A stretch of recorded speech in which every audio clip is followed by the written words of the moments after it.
Episode 5 of Whiskey on the Rocks begins with Falden arriving at the Swedish naval base in Karlskrona, while Alexandra issues a public apology on Brezhnev's behalf.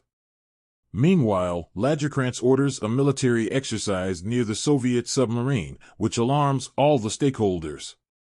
Falden soon discovers that Lagerkrantz is preparing for war and acting unilaterally, defying Falden's official orders to hold the line.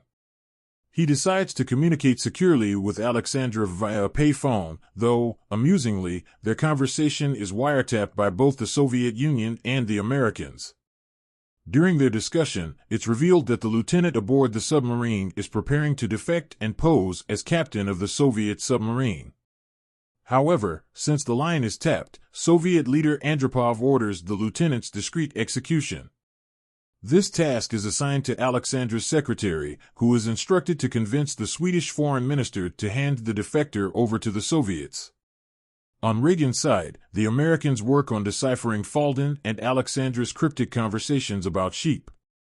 Meanwhile, the Soviet lieutenant successfully defects with the assistance of the Swedish Navy. In a parallel development, Soviet officers approached the Swedish foreign minister to carry out Andropov's orders. They attempt to assassinate the minister using a lethal syringe, but the plan is foiled by the CIA, who kill the assassin and convince the minister to hand the defector over to the Americans, citing their role in saving his life.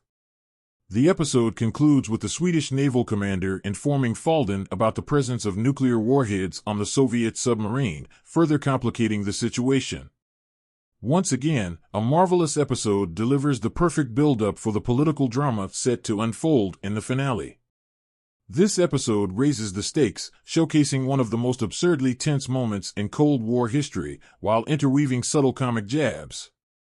It pokes fun at the CIA, the irony of Falden relying on secure pay-phone conversations, the absurdity of the Soviet Union being led by Brezhnev's declining health, and more.